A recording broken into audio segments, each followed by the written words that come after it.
Pour écrire ce deuxième livre, ce qui m'a donné le déclic, c'est la mort d'Ivan dans des conditions hallucinantes. Je crois que c'est le plus gros scandale de ces dernières années en prison, ce qui s'est passé. C'est un truc qui aurait jamais dû se produire. Déjà, il aurait dû être en prison en Corse depuis très longtemps. Moi, sa dernière lettre, elle m'est parvenue 4 jours avant son assassinat, et où il me parlait de son désir de rentrer finir sa peine en Corse. Parce que c'est la loi, et le problème, c'est que la loi ne lui a jamais été appliquée. Ils ont bafoué ses droits pendant des années, en ne le transférant pas, en le gardant avec des mesures de sécurité invraisemblables, alors que ça faisait presque 20 ans qu'il était en prison, en le gardant sous le statut DPS qui n'avait aucun lieu d'être. Et puis d'ailleurs, non seulement il n'avait pas lieu d'être, mais en plus il n'était même pas appliqué à Arles, parce que dans les centrales, le statut DPS, il est plus appliqué, parce que il y a beaucoup de DPS en centrale, des perpétuités qui sont DPS, ou des peines à temps qui sont DPS, et en centrale, ils ne l'appliquent pas. Le statut DPS quand on est en centrale, il est appliqué que sur des extractions, quand on sort, mettons qu'on va à l'hôpital, mais c'est très rare, puisqu'il n'y a plus d'instruction, les procès sont finis, donc en principe, on ne sort pas, sauf urgence médicale.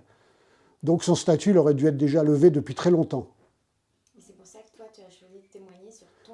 Et moi, j'ai choisi d'écrire ce livre pour témoigner sur ces mesures de sécurité invraisemblables qu'ils appliquent à beaucoup de DPS, à beaucoup de détenus qui sont soi-disant qui sont en escorte ou en DPS, et des mesures qui sont totalement souvent inappropriées, qui sont démesurées.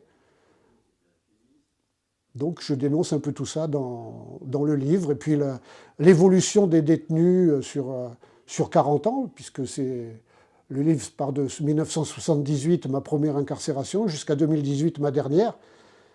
Il traite de l'évolution des détenus, des surveillants, des directions, des locaux, même des mesures sécuritaires.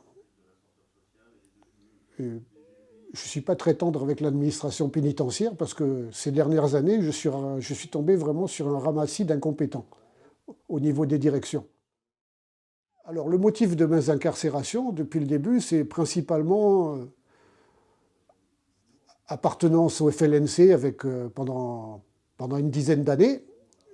Donc mes premières incarcérations, c'est ça. Et par la suite, vol à main armée principalement. En tout, j'ai fait à peu près un peu plus de 20 ans de détention sur plusieurs condamnations.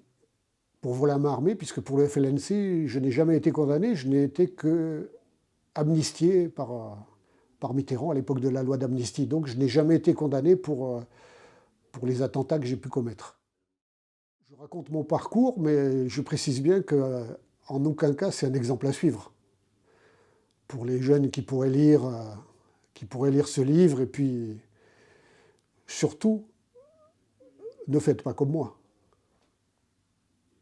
Parce que 20 ans de prison, on ne les rattrape jamais. C'est du temps perdu.